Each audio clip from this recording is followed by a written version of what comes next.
Hi everyone, this is Tish Aitken and I'm here to discuss all the big changes and shifts that we're all currently experiencing. Last week on February 18th, 2019, Chiron, which is the wounded healer, changed signs and left the final degree of Pisces and entered the sign of Aries, where it will be until April of 2027. Now, Chiron has been in the was in the sign of Pisces from March of 2010 on and off until this past week.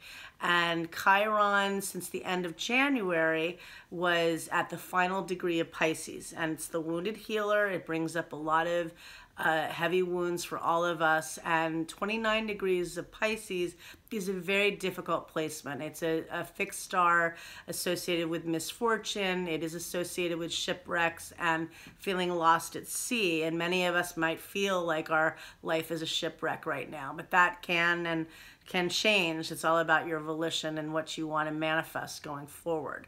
But there were a lot of endings and beginnings, because the last degree of a sign is a degree of endings and the first degree of a sign is a degree of beginnings. Now that Chiron is at 0 degrees of Aries, that is a cardinal fire sign. It's very much more about fighting for what you want. Aries is associated with ego and identity, among other things, so there might be more wounds around that, but it gives the impetus to fight for your wounds. And it's on the world axis. Now, 0 degrees of the cardinal signs fall at the world axis, which means that it's more pronounced, it's more heavily felt, but also we'll see it more on the world stage and with people on the world stage. So that is, the cardinal signs are Aries, Cancer, Libra, and Capricorn, and it's going to be at the world axis through the end of March. So, you know, people are going to feel angry and in pain, but in a sense it's a little more empowered.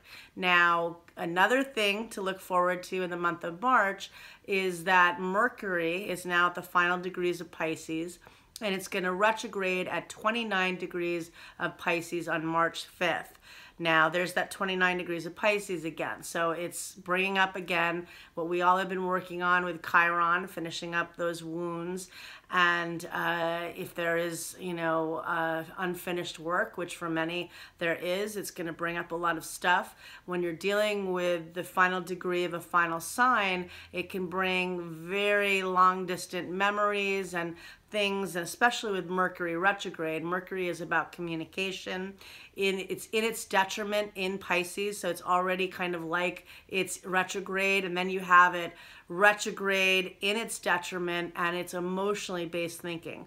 Pisces is a very creative and intuitive and psychic sign. It's not practical. So, you know, when you have Mercury there, and it met up with Neptune last week while it was still direct, it's going to be, you know, it's going to be confusing, it's going to be directionless. And I think for all of us, you know, recognizing that the beginning of the year, there were no planets retrograde, and we had a lot of planets in Capricorn, which is very much about taking action and moving ahead. Pisces is much more about processing things emotionally and working on that level. So we have Mercury retrograde from the 5th until the 28th of March, and when Mercury stations direct, it's going to be conjunct Neptune, which is in its rulership in Pisces. So again, very intuitive, emotional thinking, very creative.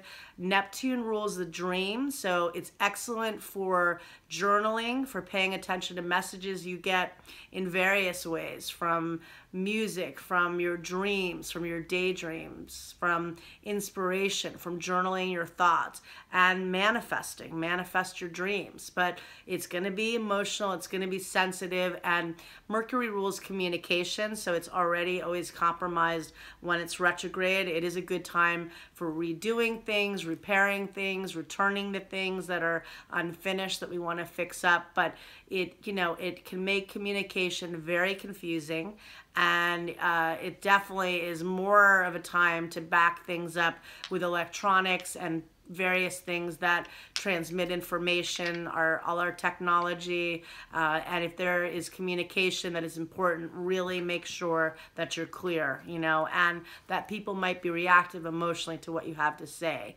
Now, the other thing is the day after that Mercury stations retrograde, we have a new moon in Pisces, and that's going to be on March 6, 2019 at 11:04 a.m. at 15 degrees and 47 minutes of Pisces. And that's going to be conjunct Neptune at a very close orb, because Neptune is at 16 degrees of Pisces. So again, a new moon is a time of setting intentions, but with Neptune there, which is very emotional and very intuitive, this is a new moon of setting planting new seeds, and definitely manifest what you want. This is excellent manifesting new moon. But you'll find with all of this energy that a lot of things get uncovered in the next month. You might find old news stories uncovering mysteries from years ago, finding lost objects from years ago, maybe getting an insight about something that you never saw in that light before. But it is a powerful new moon. And last but not least, Uranus changes signs on the day of the new moon. And that's pretty tricky, because Uranus is the planet of chaos, and it is the higher octave of Mercury. On the higher level of Uranus, it is about ingenuity and innovation and genius. On the lower level, it's disruption, it's chaos, it's rebellion, it's violence, it's tornadoes and volcanoes, and there could be emotional tornadoes and volcanoes in our own lives, but it's going to be lots of change. And Uranus has been in Aries on and off since April of 2010. Chiron had entered Pisces in March of 2010, so both of these are shifting, within a week of one another, so that's pretty powerful.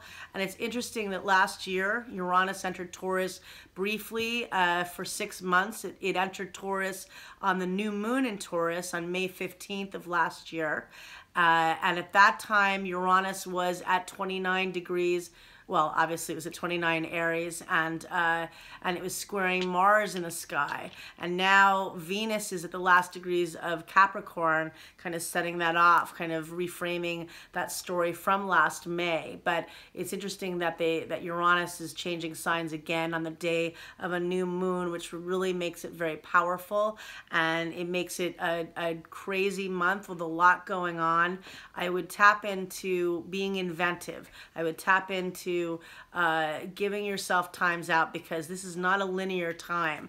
I'm not particularly a linear person, so it's excellent for my doing videos now, because I can kind of go all over. But for those of you that have to be really regimented, and the way the beginning of the year started, this is going to be much more where sometimes you're going to have to channel things. You're going to have to go with your intuition. Sometimes it's not going to go as planned. I would expect that. But think of this too, that with Uranus leaving Aries right now, this last week of it, it's at the last degree of Aries, which is very impatient. It feels very fidgety and insistent. It's going to go into Taurus, which is, slowing down in a big scale.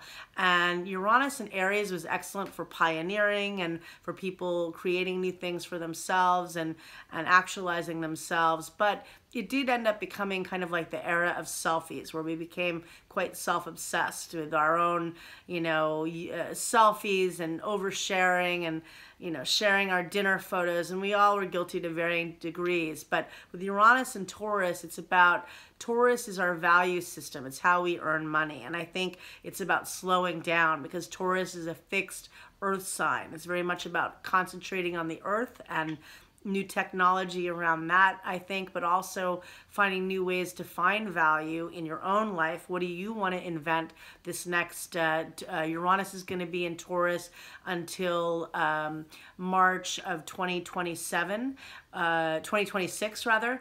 What do you want to invent? How do you want to find new ways to make money? And also taking time to be in nature and to be still, maybe not be as connected to technology all the time, because I don't think that that's healthy for any of us. And I think this is going to be an exciting unpredictable, creative, and wacky month ahead. Use your tools for self-care and manifesting and meditation. And I wish you a lot of luck, and I'll see you soon. Thank you.